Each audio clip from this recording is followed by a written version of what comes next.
from his studios in New York, it's time for Wake Up Call with Dan Tortora, where sports meets life.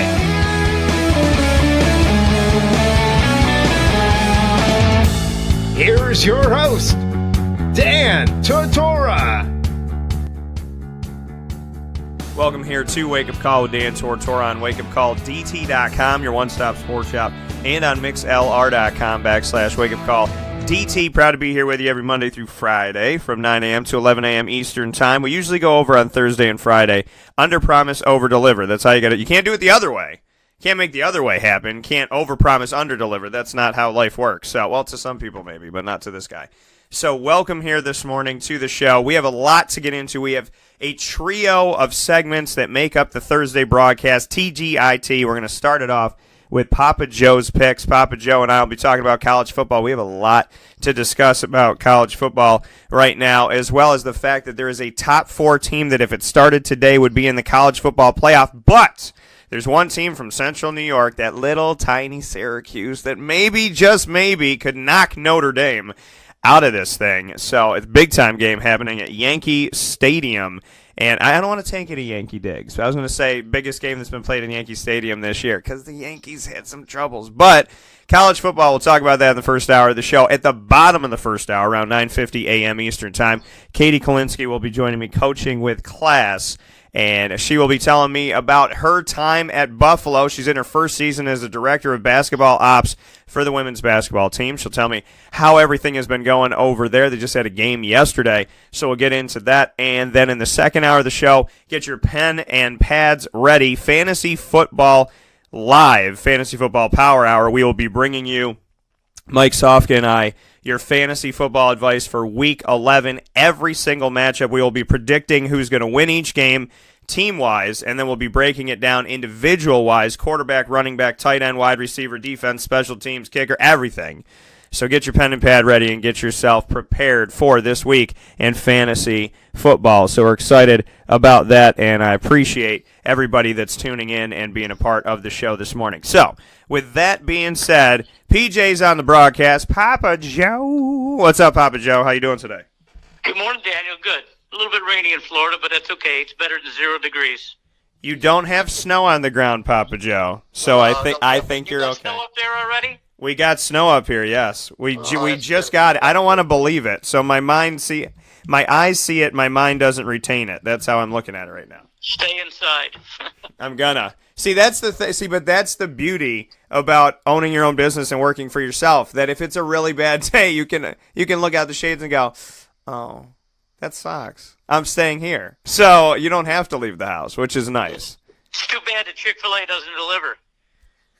You know, they got to Grubhub it. They got to do something for me, Papa. I'm going to have to make a phone call. I mean, I think that I'm one of their most valued customers, so maybe they would do it for me. Have you been to Chick-fil-A lately? Actually, Mary and I, we were in Baptist Hospital in Jacksonville, and I had one of my checkups, and they have a Chick-fil-A in Baptist Hospital in Jacksonville. Best hospitals in the world. Yep. How does that happen to me? That's where you know you're like, because people always complain about hospital food. You know, there's pudding and there's applesauce and there's this and that, and it's not that good. And then you're in a situation where you go to a hospital and it has Chick-fil-A. I mean, that's proof in the pudding that God exists. It's, at least down in Florida. It's that way. This hospital is amazing. It has valet parking and a Chick-fil-A, so you can't go wrong. Papa Joe, I don't know if I don't know if you're being treated in like Michael Jackson's former mansion at Neverland Ranch, because this does not sound like a hospital. It's a very good positive. Unfortunately, I have to go up there quite a number of times. So while we're there, we usually partake in Chick-fil-A. Well, Chick-fil-A is always a good thing to do. Chick-fil-A Cicero, 7916 Brewerton Road here in central and upstate New York. It is the place to go to. I don't need to tell you all that, but I do tell you all that because I love working with them. So, Papa Joe, we have a lot to get into today in college football. I'm ecstatic. I'm like a little kid I'm in the Christmas mode of college football. I'm like unwrapping gifts early. Like, that's how I feel about this. So Alabama is Alabama is Alabama is Alabama. Can anybody, from what you're watching on film, can anybody beat Alabama? Well, first of all, you got to get through the SEC championship game, and that's with Georgia. Georgia will be a formidable opponent. Don't think they're not going to be. They're ready to go. They're already ready to go, and they still got a few more games to play. But it's going to be a heck of a tussle. There's a very good distinct possibility that Georgia could knock off Alabama, and then you got two SETs with one loss. I warned you a couple of weeks ago that this may happen. The country may have to see Georgia and Alabama again, but I don't think so. I think that they're so stalled, though they look really shaky against Mississippi State.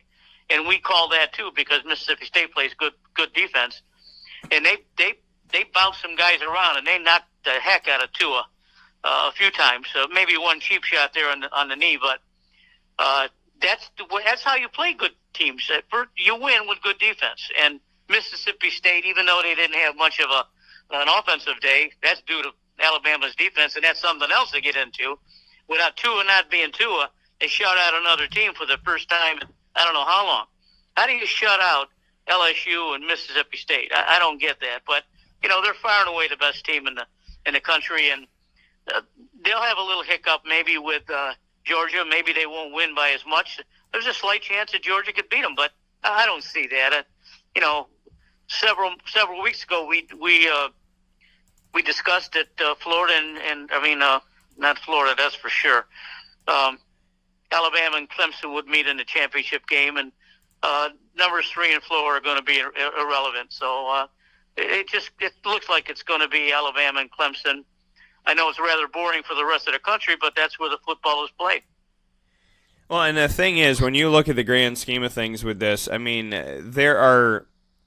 there's a lot of teams obviously around the country that are vying for respect and vying for opportunities, but Alabama just they seem head and shoulder and they seem head and shoulders above, but this year, I don't know, to me it feels even more so. It feels even more realistic that, this is an Alabama team that a lot of teams just can't touch, just can't get after.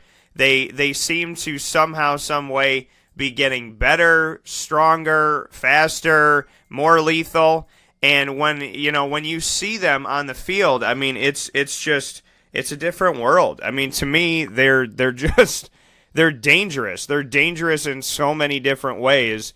So, obviously Georgia will meet them in the SEC championship. If they both stay undefeated until then I would say if Georgia defeats Alabama and they both have one loss, they're both going to the college football playoff because right. Georgia defeated Alabama. But if that is to happen, but Alabama to me, they're so in a different world. There are good teams, and I think Clemson's. I still think, even though Clemson's like shutting people down and blowing people out, I still think that Clemson is vulnerable. But I don't know where the vulnerabilities are on Alabama. Do you see any? No. I listened to some pundit last week saying that if the Alabama played the Buffalo Bills, that they would be 26-point underdogs. Now, I don't know if this guy watches any college football, but I don't know if Alabama played the Buffalo Bills that they would be hoodwinked for 26 points in a hole. No, that's not going to happen. Now, I don't see much of a letdown at all. Very few deficiencies. Nick Fitzgerald there for Mississippi State was really a good offensive player and runs the ball a lot, but Alabama's defense just shut them down, and it was brutal to watch. It was a brutal game to watch. Even though the score was, I think it was 24-0. I think the game really was closer than that because the first two series that Alabama got the ball, they scored. It was 14-0, and then Mississippi State's back on their heels, and Alabama just rushes, and the game was over then. But it was a good game to watch, and for those across the country that watched it, realized that someone with a real good offense and a halfway decent defense can maybe go with them. Maybe Clemson's that team. They certainly can with that freshman quarterback they have. It remains to be seen. It's going to be an interesting couple of weeks here. There's going to be pretenders and contenders, so let's get at it. And when we look at, pretenders and contenders, is there anybody right now that's maybe playing well that you consider to be a pretender out there? I mean, when we look at Oklahoma, LSU, Washington State, West Virginia, Ohio State, are any of those pretenders in your opinion? I think Oklahoma, although I love watching them play football, I think the Murray kid is unbelievable. They just don't play defense. West Virginia is another team that doesn't play defense. So in order for them to be considered, you got to play a little bit of defense. I mean, just like Georgia and Clemson and Alabama. So, then you go out west, you got Washington State, the same kind of deal. They don't play defense either. LSU's going to have a couple losses. UCF doesn't count, unfortunately. Michigan's got a shot. If they beat Ohio State, Michigan's got a shot in the Final Four. Notre Dame, I don't consider Notre Dame part of this equation. I probably should, but I just can't see that. I just can't see them. And frankly, they could be exposed this weekend too, playing your team. So that's going to be a good game to follow. And when we look at that top four and where things stand right now, is the first time ever that not just the top four, but the top 10, and I find this hard to believe, but since the institution of the college football playoff rankings, this week is the first week ever that the top 10 did not change. Number 1 to 10, Alabama, Clemson, Notre Dame, Michigan, Georgia, Oklahoma, LSU, Washington State, West Virginia, and Ohio State. UCF is right at 11, knocking on the door. They do not let them into the top 10. It doesn't matter if they win, lose, or draw. They do not let them in until the end of the season. Last season, they put them in the top 10 almost just to appease them right at the end of things. What do you think about the UCF equation and the fact that, UCF is that team that is 22-0 over the last 2 years, beating everybody that's come their way, including Auburn, yet they sit right now outside of the top 10, and more than likely they will keep them outside of the top 10 until the last poll just to kind of throw them a bone but not really give them a viable chance? Well, the pollsters keep them outside the top 10 for reasons because they don't have as tough a schedule as the other schools do. Now, the people that watched them play Auburn last year in a bowl game realized that the team is for real, but they're just maybe a half a notch below the teams that we're talking about. Now, UCF tries to run up and down the field against Clemson and Alabama's defense. They're going to get slapped upside the head. I don't, it's unfortunate you have to think that way because they should be lauded. I mean, 22-0 is certainly a heck of a feat. They're going to go unnoticed again this year. They're going to have another major bowl game, and if they beat another good team like, say, a West Virginia or an Oklahoma or someone like that, then, maybe the committee should think a little bit deeper into this. The committee's got a tough job. They got a tougher job this year than last year.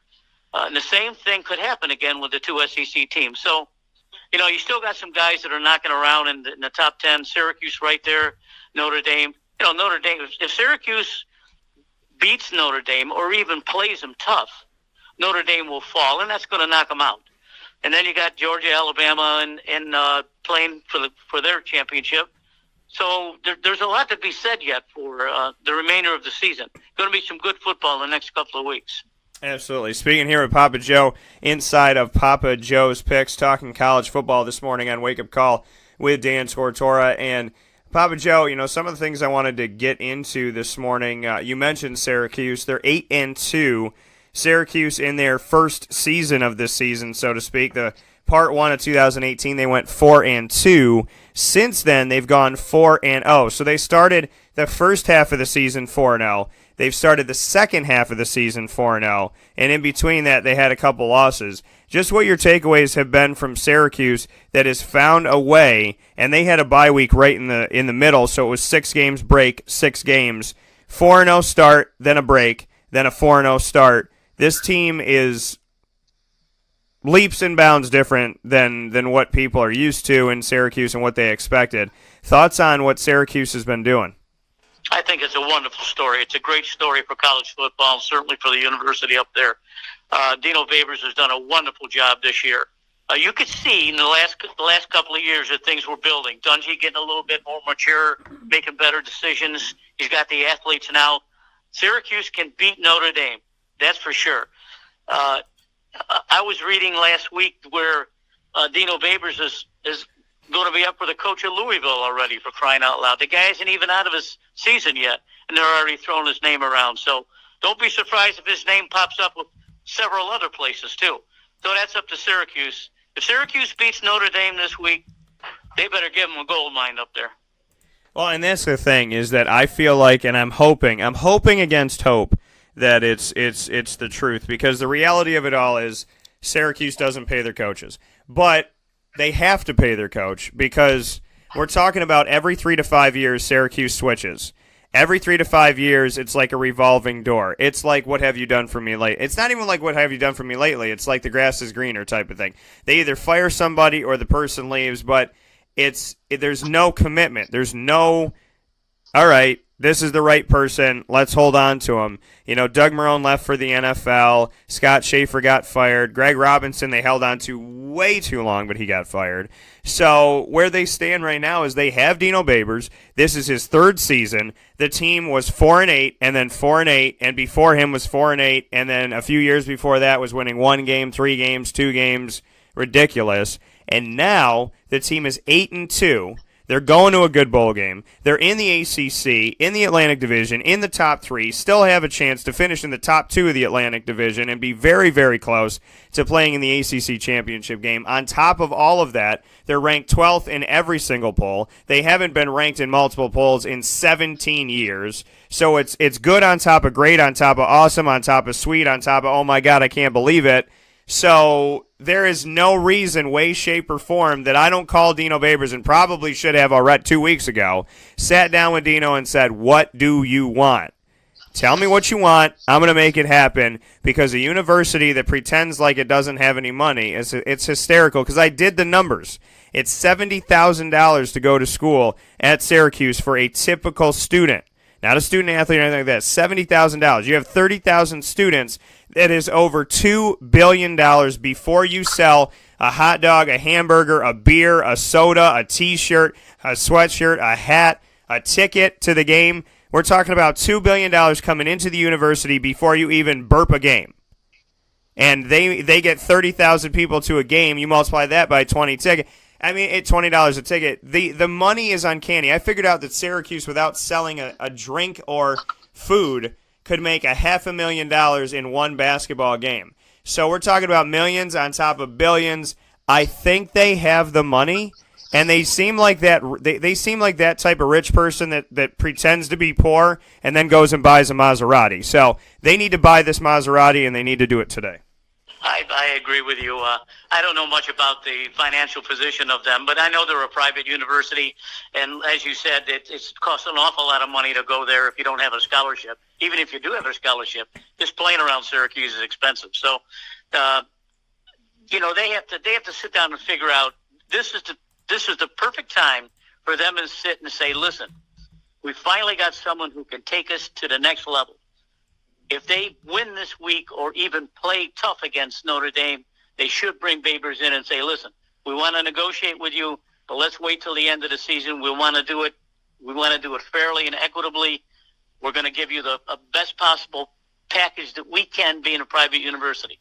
So if they lose this week, they'll be 8-3, and they're going to get a major bowl. So let's see what happens. I can't wait for the game. I really want to see them play fast. I want to see them run up and down the field on a slower Notre Dame team. Although Notre Dame looked pretty good against a real fast team last week against Florida State, which is another major disappointment.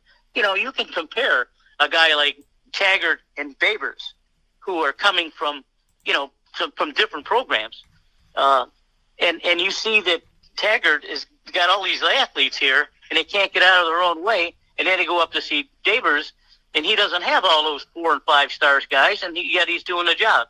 So you got one guy who maybe doesn't deserve to be a coach at Florida State at $5 million a year, or you deserve someone in Babers who probably doesn't even make $1 million a year. It's not fair. It's unequitable. Syracuse, get off your ass. That's true. Papa Joe letting you know, putting you on that sounding board. But it's the reality of it all is that they have to figure out a way to do this. And I said this. I was like, if you really, really want to look needy, then you do what they do at, I'm not going to mention the church. There's a church in Orlando, bless its heart.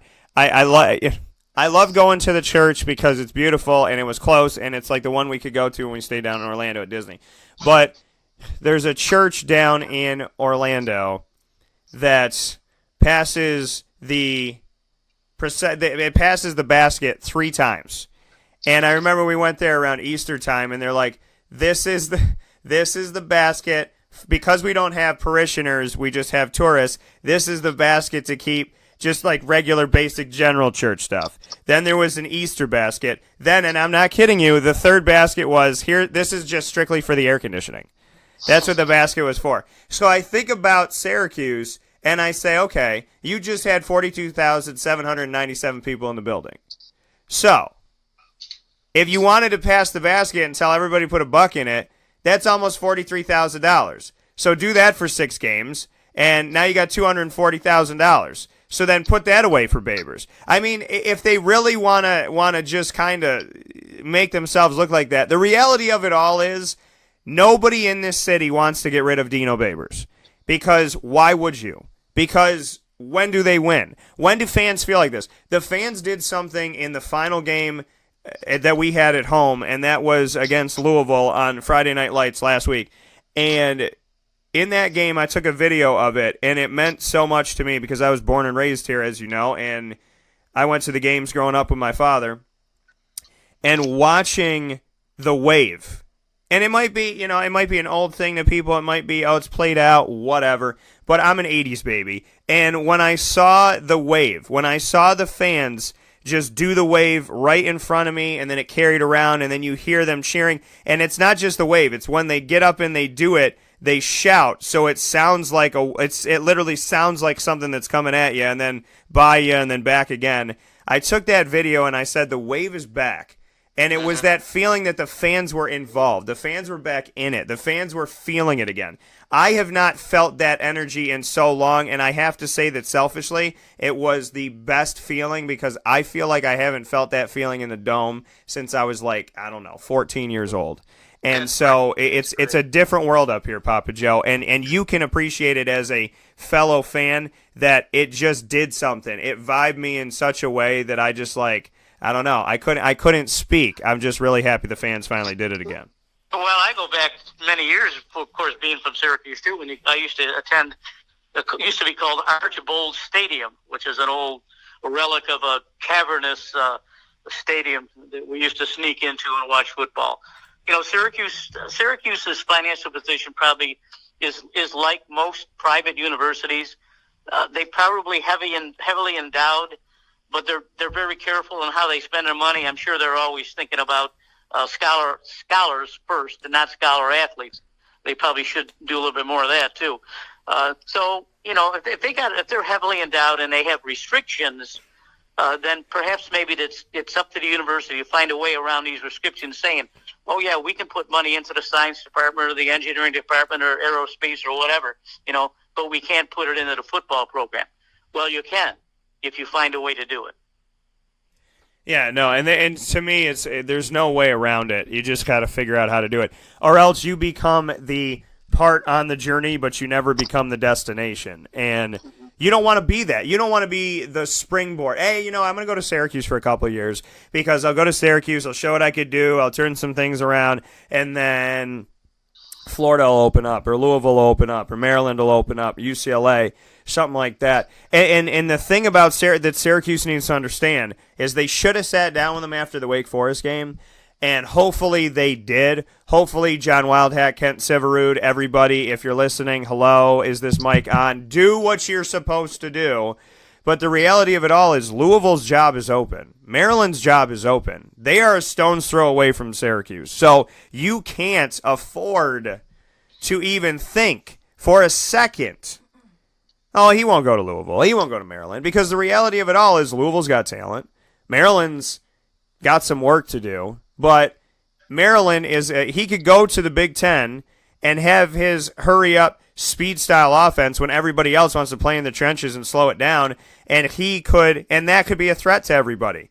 It's like everybody's a tortoise, and he would be a wasp, so to speak. So if he goes to the Big Ten and he does that, there's reality to that would work. And then in Louisville, you have fast athletes. You have speedy guys. And you have a team in the division of Syracuse that is not a bad team, that has the guys that can make it to the NFL and that can lead a team and that can move the ball. Just imagine if Dino Babers had Lamar Jackson. So it's that type of feel to it. So Syracuse, in general, can't wait. But this year, Louisville is going to be like, hey, Dino, you're doing a good job in our division. What do you think about being a little bit south? The weather's a little bit nicer. Or going to Maryland and them going, hey, listen, you turn around a program in the Northeast. Why don't you turn around a program here in the Big Ten? By the way, Big Ten, we got big pockets. We'll give you 3.1. So it's just Syracuse has to realize the reality that you can't lose this guy, and you are in a position right now geographically where it would be very easy for him to skate one way or the other way without having to go across the country. Well, that's true. But, don't be surprised that if he's already got his mind made up. There maybe have been some overtures to him over the last month or so. I think they should have met with him after the Clemson game, my way of thinking. But, don't be surprised if he's already got his mind made up, if he's got his fingers in a few other schools throughout the country. I don't think he's going to, if he does move anywhere, he won't move within the ACC. That's not going to work for him. Big Ten, possibly. You get, if you're a coach in one of these big conferences, you're up against good teams every week that can beat you, especially in the SEC. It's a very difficult road to follow. He's got a very agonizing decision. Even if Syracuse does offer him, say, $2 million a year for a couple of years, that's still not near as much as one of the big schools in the other conferences could offer him. So, all the dominoes have not fallen yet in this case, but the most important domino still standing is Notre Dame this weekend. Absolutely. And Notre Dame, what do you think about the team right now? I mean, they have Ian Book as obviously their starter. They were able to take down by 29 points FSU with their backup, Brandon Wimbush, who used to be their starter. So we're in a situation right now. You look at Notre Dame. Wimbush had 2 interceptions, but he had 3 passing touchdowns in the game against Florida State. And then Dexter Williams on the ground had 20 carries for 202 yards, 10.1 yards a carry, 2 touchdowns on that. He had the only 2 touchdowns for Notre Dame. And that Notre Dame really didn't throw the ball that much. They threw it to Chris Fink, Miles Boykin, Elias Mack, and Chase Claypool were the only 4 people to catch a pass for Notre Dame. So they're coming off of kind of an interesting game where they ran the ball a lot more than they threw it. They ran the ball for 365 yards. This looks more like a Navy team than a Notre Dame team. Thoughts on what Brian Kelly's doing? What stands out to you? What's dangerous? What is Syracuse getting into essentially in this game? Oh, I don't much think of Notre Dame football or Brian Kelly. He's a good recruiter. I don't know if he's that good with X's and O's, but this may probably be a disparaging remark, and I apologize in advance for it. But Notre Dame is in the Big Ten area up there where it's always been 3 yards in a cloud of dust. They seem to want to run the ball more than run the option pass and stuff. So, I think they're beatable. They're probably really big up front. I don't know much about them. I've only seen one game this year. We don't get too many games down here with them. I thought they were on national TV, but they're not most of the country. So I don't look for them to – Syracuse doesn't play good defense sometimes. Sometimes they do, sometimes they don't. And, frankly, it's going to be one of these games where you're going to look at the line of scrimmage, and within the first 5 minutes on both sides of the ball, you're going to figure out who the better team is right away. If you can control the line of scrimmage. I say that every week just about. If they control the line of scrimmage, it's going to be a long day for Syracuse. If they run the ball like they did last week against a porous Florida State team, it still surprises me with their ineptitude. If they run the ball like they did last week, then Syracuse is going to be in for a long day. And that's going to let Dungy doesn't do well playing from behind because, we know he makes mistakes, but every quarterback makes mistakes, him a little bit more than normal, but he's a fabulous athlete, and can throw for 400 yards and run for 100 in no time. So it's a very difficult game to figure. I don't know what the line is. It's probably maybe Notre Dame's up by 10. I'll look that up in a minute here, but I don't know what the line is. But it's a game that's worth watching, and I hope that Syracuse can prevail. Speaking here with Papa Joe inside of college football talk, Papa Joe's picks this morning on Wake Up Call with Dan Tortora on WakeUpCallDT.com, your one-stop sports shop, and on MixLR.com/WakeUpCallDT. As we take a look at, there's one of the things I want to do to kind of spotlight here. Dino said something yesterday in the ACC teleconference, and I had the opportunity to speak with Dino, and I want to let everybody know in this segment, significant sound bites for tomorrow. You will hear from Dino Babers of Syracuse, Steve Adazio of Boston College. You'll also hear from Wake Forest's Dave Clausen, Willie Taggart of Florida State, Pittsburgh's Pat Narduzzi, and also Virginia Tech's Justin Fuente will all be joining the show tomorrow, so I hope you will all come back tomorrow and listen in to that. Pittsburgh is in a position right now to win the Coastal Division, and if Syracuse, who's in second place of the Atlantic right now, if somehow, some way, I mean, it can't happen now, but it would be so cool to see Syracuse and Pittsburgh vie for the ACC championship, because these are two Big East teams from the North that would have taken over the ACC. But Pittsburgh looks like if they win this week, they should be good to go and ready to do it. But, you know, to essentially look at something that Dino had said on that ACC teleconference, he said, I think our run defense is something they'll exploit. I think our pass defense is something we're really good at. Syracuse has struggled against the run. They struggled against the run with North Carolina with Michael Carter. They struggled against the run with Clemson, who has Tavian Feaster and Travis Etienne and Adam Choice. They struggled against the run with Pittsburgh, who has multiple faces as well. What do you think about this? Because Notre Dame had almost 400 yards rushing against Florida State. And granted, Florida State's defense is not what it's supposed to be. And I'm not going to put it up against Syracuse's defense because this year Syracuse's defense is better. But what do you think about the fact that Notre Dame wants to run it down your throat, and this is a weak spot of Syracuse's team for sure at this juncture in the season? That is the issue, because the linebacker core is not what it used to be, and that middle part of the defense is. And they've done a lot of good things, and I respect Ryan Guthrie and Kylan Whitner and all those guys. It's just, if there was a sore spot, that's the sore spot, is the run defense. Well, certainly it's going to be exposed, and certainly at this point of the season, where you have a lot of game film from different games from teams, there's certainly a lot to look at. And I'm sure that Notre Dame's looking at the front four of Syracuse. I don't know if they play a 3-4 or 4-3, but look at the front four of Syracuse's line first before the linebackers. The game is going to be won in the trenches. If Notre Dame grinds out 5 and 6 yards a pop, 4 here, 20 here, 11 here, it's going to make for a very, very long afternoon. And it could put Dungy in a panic mode when he doesn't do that very well. So, you know, if Notre Dame runs it the way they did last week, I look for a very long afternoon for Syracuse. I don't know if they play on real grass down there, or is that phony stuff? At Yankee Stadium? Yeah. Yankee Stadium, the thing about Yankee Stadium, not just the grass, I'm going to talk about something else for a second, but Yankee Stadium is actually, because of, you know, baseball stadium and whatnot, where it is in the middle. They said the middle of the field can get a little bit windy, so let's see what it says here. So the original playing surface went unaltered through the 2011 season, after which new 100% Kentucky bluegrass sod was installed in the infield. Elsewhere, the grass is a combination of 4 kinds of bluegrass and 2 types of perennial ryegrass. So we're looking at different types of. I never knew that ryegrass was a thing, but there you go, Papa Joe. Yeah, that's a good golf course grass. That grass right there could slow Notre Dame down. Normally, teams that play fast on fast surfaces, as you know.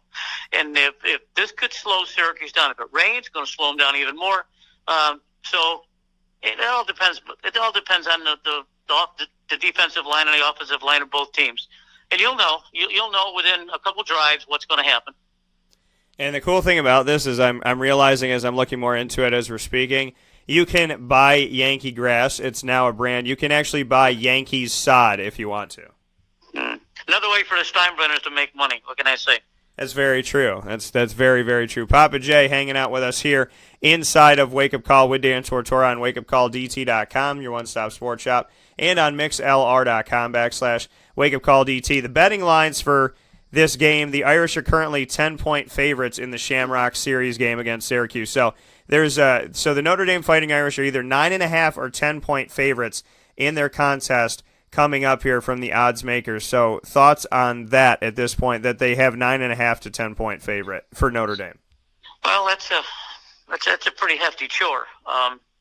Dungey needs to get off to a good start. Syracuse needs to get off to a good start.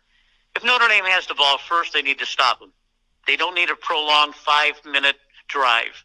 If Syracuse has the ball, they need to spread it out quickly. They need to score. They need to gain some yards. They need field position. 10 points is a very difficult line to overcome. It may not be in this game. It all depends on the line, Daniel. It's going to be very difficult. This could be a 31-10 game, or it could be a 27-24. So I would say right now, the way Syracuse is playing, and the teams that Notre Dame has played, I would take Syracuse in the points right now. And looking at this game as Syracuse gets set, Notre Dame is obviously inside of the top 4 in the college football playoff rankings. Michigan is 4, Notre Dame is 3, Alabama is 1, Clemson is 2. UCF, we had spoken about it before, they are 11. They will not be put in to the top 10, in my opinion, if things go the way they went last year.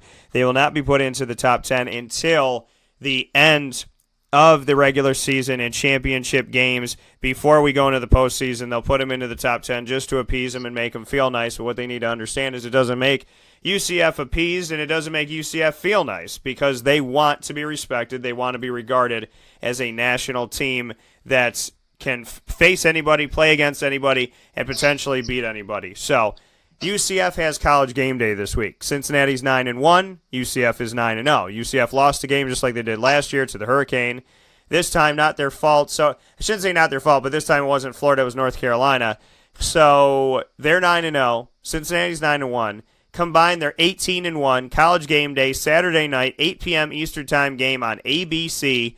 We are going to see College Game Day and a primetime game from Orlando, Florida, right by Disney. UCF taking on Cincinnati. Thoughts on College Game Day, making the choice, making the decision to go to Orlando, Florida for this game? Oh, boy. I could drive to it real quickly. That's not a problem. It's going to be a great game to watch. Mackenzie Milton is a top-shelf quarterback.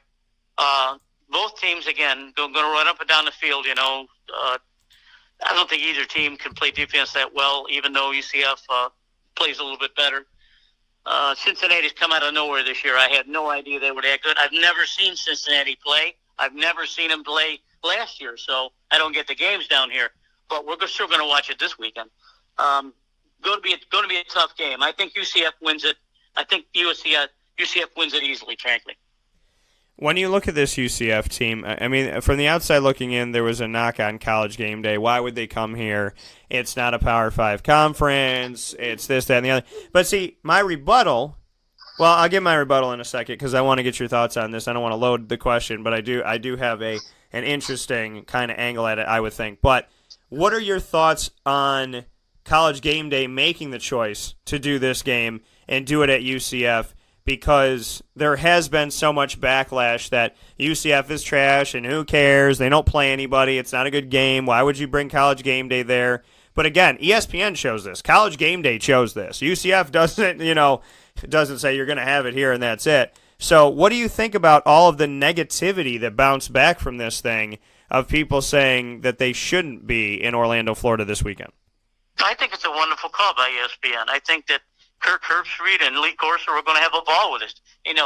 Corso's wacky, man. He's fun. He's fun to listen to and fun to watch. And he's probably going to put one of the mascots hats on, and he's going to pick a winner. It's a lot of fun. I mean, it's fun. It's fun to watch. It's fun to listen to.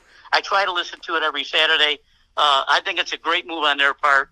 and it will expose UCF and Cincinnati to the rest of the country. So maybe UCF gets something out of this. I don't know, but maybe more athletes. They're certainly doing well. That's for sure. So I like UCF in the game. I think it's a blast that ESPN's Game Day is doing the show from there, and I think it's well deserved. And when we look at the grand scheme of things, we look at the schedule.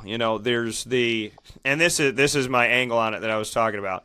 When we ultimately look at the schedule of who's playing who right now, Alabama. Now I'm going to tell you, Papa Joe. I'm going to tell you the really tough games. Okay, are you ready for the second to last? This is Cupcake Week. Okay, if you're in school, this is Cupcake Week. That's when you bring the cupcakes. I got a feeling Florida and Idaho is going to come up in this one. So Alabama's playing a really tough schedule, really tough game. They have the Citadel. It's a church. It's a church located in Mississippi. I'm kidding, but maybe. Ohio State's playing Maryland. Florida's playing Idaho. Penn State, hold your horses, folks, is playing Rutgers. Kentucky's playing Middle Tennessee. And as we continue to go down the line here, let's look at the rest of the top 25s here. So I'm trying to see if there's anyone I'm missing out on. Oh, Georgia's playing a very, very lethal UMass team. And Oklahoma is playing Kansas, who wins, one game every 10 years. LSU's playing a side dish. It's called rice. So, this is where these are the games. So when somebody's like, why is College Game Day going to Central Florida? Because they're playing a game. They're actually playing a good team. They're playing a team that's 9-1. Luke Fickell came from Ohio State as a coordinator, left Ohio State, went to Cincinnati. Last year was 4-8. This year is 9-1. Beat UCLA, made it happen, continued the wins against the Power 5 for the AAC. I have nothing but respect for what Luke Fickell's doing in season number 2. Jeff Collins at Temple's in season number 2 doing good things. Charlie Strong's in season number 2 at South Florida doing good things. And all these guys are inside of the AAC. The West Division still alive in the AAC. The East Division still alive in the AAC. So there is so much going on in the American Athletic that it needs to get some respect. So when people ask me the question, Dan, why would College Game Day go to Orlando? I have a few reasons. Number 1, Disney, because I'm a child. Number 2, the weather. And the number 3 reason is that when you're playing side dishes in churches, maybe it's time to go somewhere else. So this is Cupcake Week, and UCF isn't playing a cupcake this week. So shout out to Game Day for realizing that maybe they should go somewhere where there's actually a real football game being played. That's a good point. Good point. I'm trying to figure out how much the Citadel and Idaho and the rest of these teams, UMass, how much money they're getting paid to come down to get their behind whipped. So it'd be interesting to find out the economic factor of that. Maybe if they took the money that they're getting paid to get their butt whipped and they donated it to Syracuse, they could pay for Dino Babers. yeah, for sure. Look, there's going to be some good jobs out there for Babers if he's looking for one. There's going to be a lot of heads going to be rolling here in the next couple of weeks. So, it's going to be especially if they play well this weekend. If they play well this weekend or even win, the pressure is going to be enormous on Syracuse and on Babers. Absolutely. That coming from Papa Joe inside of Papa Joe's Picks. Papa Joe, we got to make a few picks in these last couple seconds here before we roll out, or else we wouldn't be living by the name. So Papa Joe's Picks here, College Football Talk, this morning on Wake Up Call with Dan Tortora. And we are going to go down the line here and make a few picks. Hard to believe there was already Tuesday and Wednesday games. Teams playing very, very early in weeks now. Tuesday and Wednesday games are not unheard of anymore. Let's go to some of these games here that are actually games. I won't ask you about Alabama Citadel because we all know Citadel is going to bring it. So Utah State is ranked in the top 25. And I got to shout out my guy, DeAndre Smith. He used to be the running backs coach at Syracuse, good friend of mine. Love the guy. And he's over at Utah State. This team is ranked in the top 25 in all of the polls. They're playing at Colorado State. What do you think about Utah State? And I got to give them a shout out here because I want to take a look at their record. Utah State is 9-1. They're on a 9-game winning streak after losing to Michigan State. They have not lost a game. They have 2 games left to go to see where they can end up here. And currently right now, they're at the top of the Mountain Division of the Mountain West. I like that the Mountain West did that. They're called the Mountain West, so then one division's the Mountain, the other division's the West. So they just split the name up. kind of like the big in the East if they were to do something like that. So what do you think about Utah State and the fact that, they're 9-1 right now? They're ranked in the top 25. They're going to get a good bowl game, and they're on the road at Colorado State. Thoughts on this? Well, Colorado State was spoke of a lot beginning of the year. Have a better team. They've fallen by the wayside. It's difficult to put a 9-1 Utah against the Colorado State and have it mean anything. It's just the rest of the conferences are so strong, and the games that they play are so important that it's difficult to really get fired up about a Utah State against the Colorado State. Although I think Utah State wins it easy, I'm just surprised that Colorado State folded so early. Yeah, I'm going to go with Utah State in this one as well. West Virginia and Oklahoma State. West Virginia loses this game. They got no shot at the college football playoff. What do you think about this one? West Virginia's got no shot anyway. They're just Wilbur's done a great job, and I always reminisce about him playing for Florida, but he's Oklahoma State can throw it, boy. You saw that game against Oklahoma. They were just flying up and down the field, almost 100 points, 1,000 yards in total offense. This is going to be another game that West Virginia plays in Oklahoma. It's going to be a 42-35 game. Very little defense. I like West Virginia game, but Oklahoma. This is a pick-em game to me. There's no favorite in this game to me. Both teams can run up and down the field, and both teams can score. So I look for West Virginia in a squeaker. Yeah, I'm going to pick West Virginia in this game as well, and I agree with you that they have no shot at the college football playoff. Syracuse and Notre Dame in Yankee Stadium. We already picked you were both going with UCF against Cincinnati.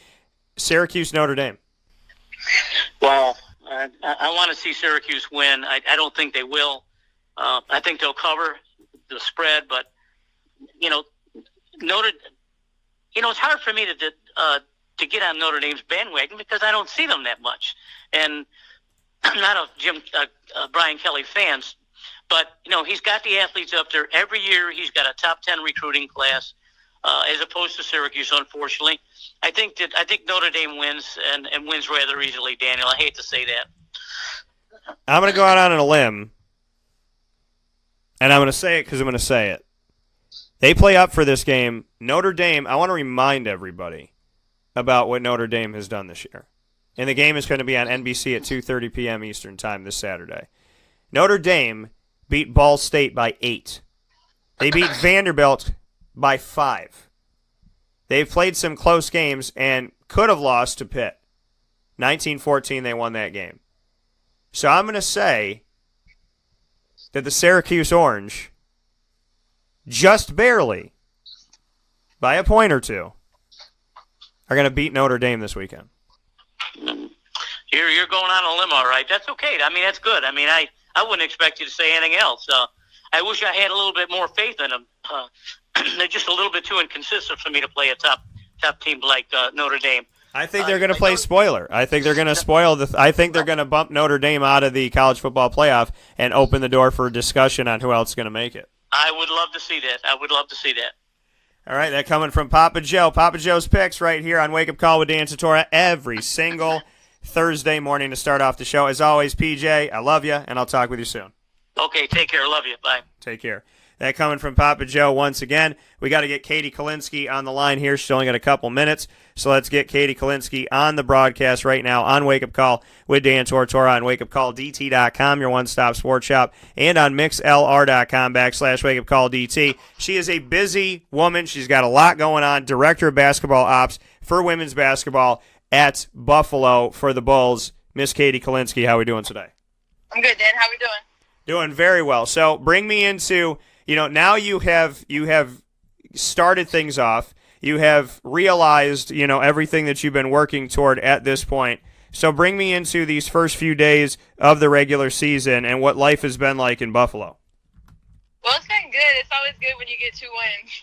That's all you can really hope for at the end of the day. So we got a good win against Niagara last night at home, and we won our first game of season against Maryland Eastern Shore, and now we're headed out to Oregon on tomorrow. So it's exciting. So you had the opportunity, obviously, to get out there and do your thing and to win these games. Oregon, what are your thoughts I mean, obviously this is a reputable team. This is a big-time team. I believe you and Syracuse both play this team. So thoughts on Oregon and the trip out to the great state of Oregon for this? I've never been out to Oregon, so I'm excited. They're a great team. They're number 3 in the country. They have 2 players that are like top 10 in the country on like best players in the country, and it's gonna be fun. You know, it's games like this that prepare you for the end of the season. So you know, we'll get to go out there and we'll give them our best shot, and you never know what could happen. I'm excited. You look at this opportunity, and for you selfishly, you were out in Seattle, Washington recently. So is this a call to Breanna Stewart or a call to, you know, is this kind of are you going to finagle a way to see a Breanna or see a Hop while you're over on that side of the country? I think it's 4 hours. I looked it up. I think it's 4 hours from Seattle, so I don't think I'm gonna be able to get to Seattle, just because we're not there that long. We play on Sunday, and we'll be out there by, you know, tomorrow night at 10 p.m. their time. So Saturday we practice, Sunday we're ready to go, and then Monday morning we fly out to Vegas. So I don't think I'll be able to do that, but you know, it's still great to be out on that side of the country and see something new. And you know, I'm excited for an opportunity to play a top 10 team in the country. I mean, it doesn't get better than that. I know. Speaking here with Katie Kolinski, coaching in class every Thursday broadcast, the first hour, Wake Up Call with Dan Tortora. Tough life. You're going out to Oregon, and then you're in Vegas for Georgetown and in Vegas for South Dakota State in the South Point shootout.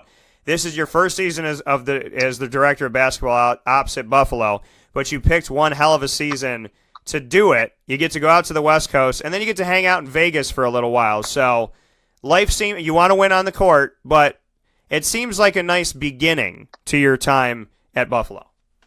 Yeah, for sure. And we're getting in Vegas on Monday at like 1 o'clock, and we don't even play till Friday. So it just gives us some time as a team to grow. You know, we have 7 new players on the team, so it's just gonna be a good time to bond and grow and have some practices out there and just get better. We play South Dakota State and Georgetown. And Georgetown, you know, I still don't like them, so it's fun that we get to play them this season. And South Dakota State actually just beat Central Michigan yesterday, and Central Michigan is one of the best teams in our conference, so it's going to be a fight out there as well. And if you and no matter what happens after that Georgetown game in Vegas, I feel like you're going to just have that moment on the court and you'll go, and Georgetown still sucks. Because that's just, I mean, that's what you have to say after every game. Syracuse plays Duke in the Dome, and the band at the end of the game says, and Georgetown still sucks. So, I mean, it's just, I mean, I think that's what you say ceremoniously after Thanksgiving in Syracuse or any part of upstate New York. Once you're done with the turkey, you back away from the table, you go, and Georgetown still sucks. I mean, it's just the way that it is. Is that not fair to say? Well, I'm not gonna put it out there all like that, but you know, I've grown up in Syracuse, so we all know my feelings on them. Right, fair enough. I know you got to be diplomatic now because you're director of basketball ops. I feel that, I understand that, but I know where your heart's at. So you're going out to Vegas. I have to ask you this question, Katie. Do you gamble, and what is your game of choice? And if you go once a year, I go to Turning Stone like once a year, once every couple of years, but I just won money at Turning Stone, so I'm happy. I don't know if I need to go back. So what are you doing in Vegas? Is there a game or games that you would play? Growing up, I always was a Texas Hold'em fan, but I never played it. Like, we used to play as friends, but I never played it at, like, a casino. I don't even know how it works to play it at a casino, so I'm probably not going to gamble too much. I got to save my pennies up. Fair enough. So you have already planned an away trip that worked. Were there any snags going to Maryland? Because you and I talked about got to make sure everybody's got their passports, everybody gets on the bus, that all the ducks are in a row, that you know where you're staying, you know where you're eating, you make sure you check in at a good time, check out at a good time. Were there any snags in Maryland? And what's going on with the whole Oregon-Vegas right now, planning all of this stuff out in the background? Yeah, no, everything went pretty smooth. The airline actually lost one of our bags when we landed in Philly, but we found it like within 40 minutes. So that was the only big hiccup that we really had. Everything else was pretty smooth. Coming up on this trip, like, I got to find where we're going to get our food after the game. I got to make sure all our meals are set up at the hotel. I got to make sure the hotel has the right room list. I got to make sure our bus is going to be there to get us at the airport at 10 p.m. tomorrow night. Just little stuff like that. I mean, constant communication with people. And not only that, but even yesterday alone on game day, I had 3 other hotels on the season email me about games December 18th, like what food we're going to have and what meals do we need and all this stuff. And I'm like, sheesh, I'm just trying to get through Oregon and Vegas right now. So it's a lot of planning and organization that you have to have. And if you don't have it, then there's going to be a hiccup. But Coach knows, too, nothing's ever perfect on the road. You know, we just kind of go with the flow. And all I can do is give my best effort and try to plan it out to my best ability. And if something does mess up a little bit, you know, she's pretty understanding and, you know, very helpful. So. And Katie, you got it really quick here. You have a really interesting start of the season. You're on the road on November 18th at Oregon. Then you're on neutral court in Vegas on Friday, November 23rd and Saturday, November 24th.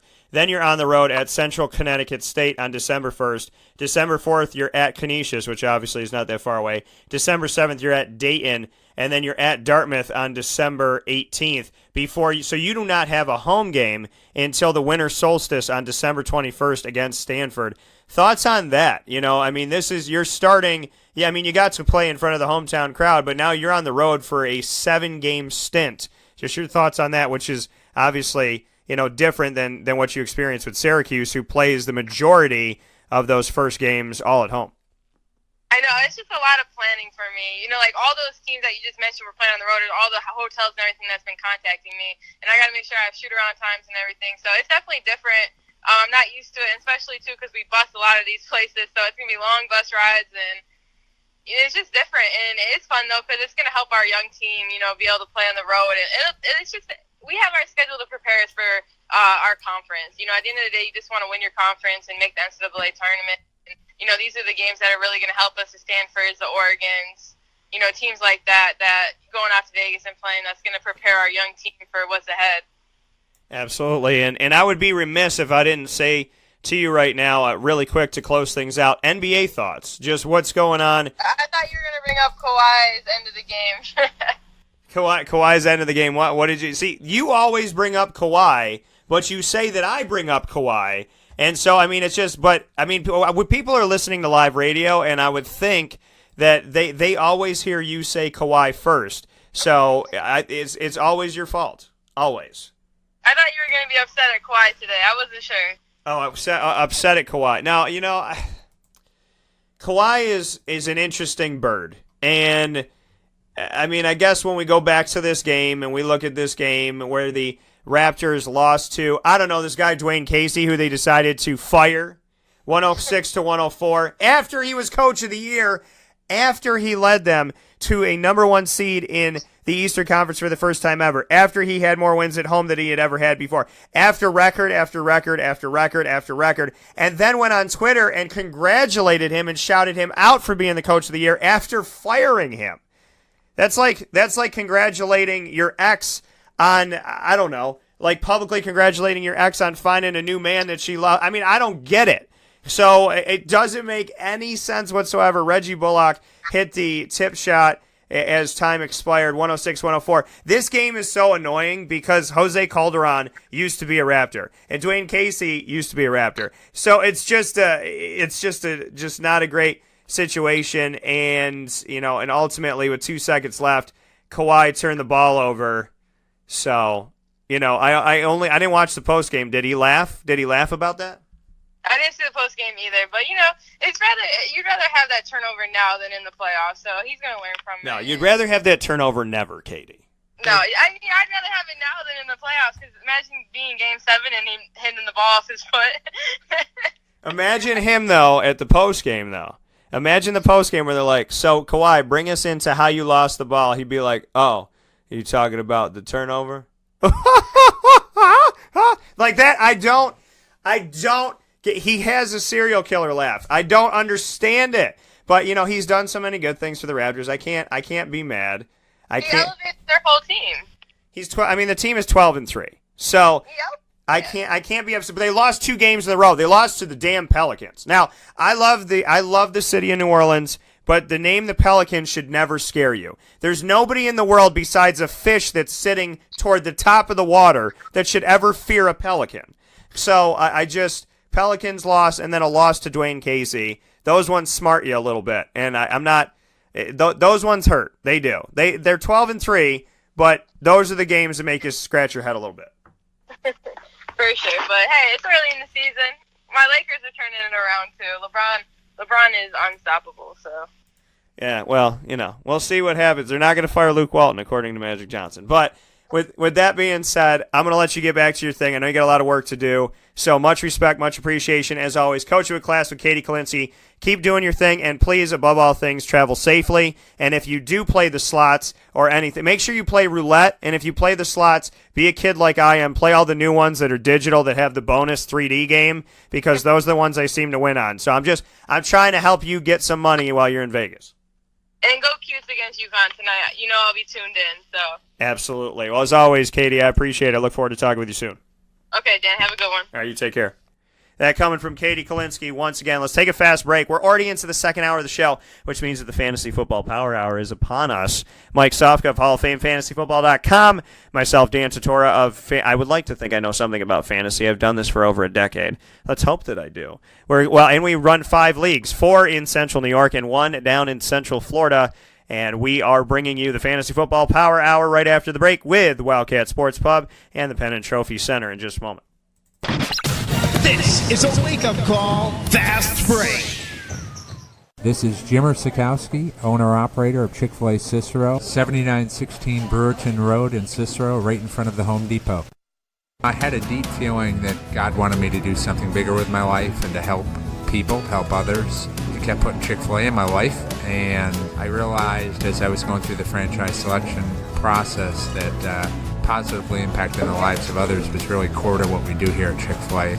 First of all, it starts with the food. The food is brought in fresh daily. We bring in local produce. We prepare to order in the kitchen. We hand bread our chicken. We hand spin our milkshakes. It's great food. It doesn't taste like fast food. I think the second thing is the way people feel when they come in a Chick-fil-A restaurant. It's different. We try to treat people with intentional kindness here, which is very different and deeper than good customer service. And so I think it feels remarkable for most people to come in a Chick-fil-A restaurant. And then lastly, the impact that we try to have in the community is very different. It's a big part of the expectation of every operator of a Chick-fil-A restaurant is that they're actively engaged in their community, they're a leader in the community, and they're making a difference. When they realize that what we're striving to do is to shine a little light in their life, that's a very, very different experience than you will have in any other quick service restaurant. And it's that remarkable experience that I think people will emotionally connect with.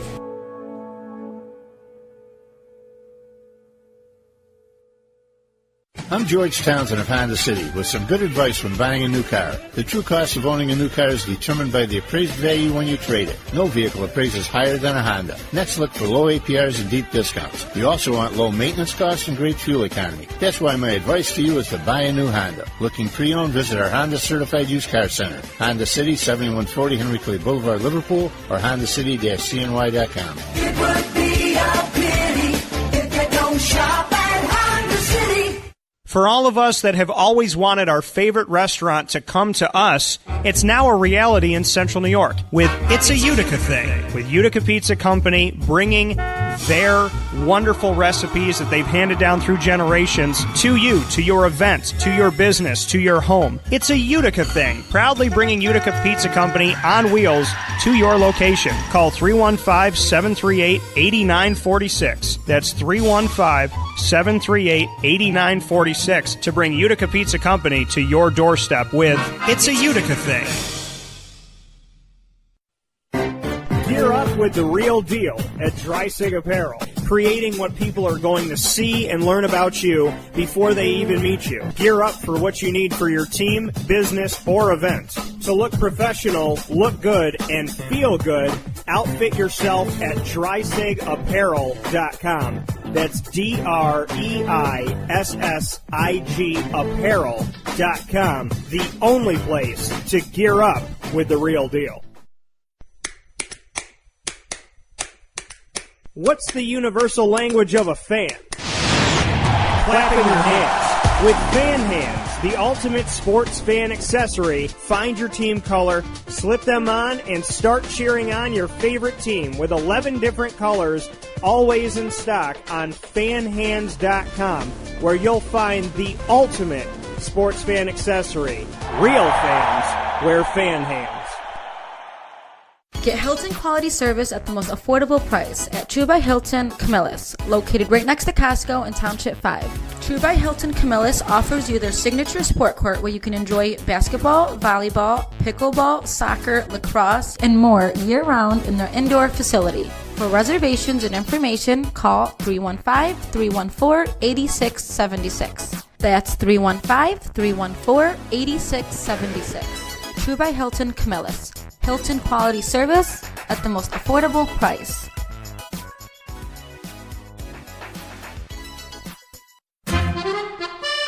Utica Pizza Company spells family. Your family, my family, their family. The recipes that they have shared with each other throughout the years and have now been so gracious to share them with us. I can sit here and talk with you about all the great things that are on the menu, but we'd be here forever. So let me say this. Utica Pizza Company is second to none. And now you can bring it home with you and you can dine in the restaurant. UticaPizzaCompany.com will give you all the information that you need. And let me say, these Utica greens, they're the best. Utica Pizza Company. Call them and place your order at 315-214-3060. That's 315-214-3060. Families break bread at Utica Pizza Company.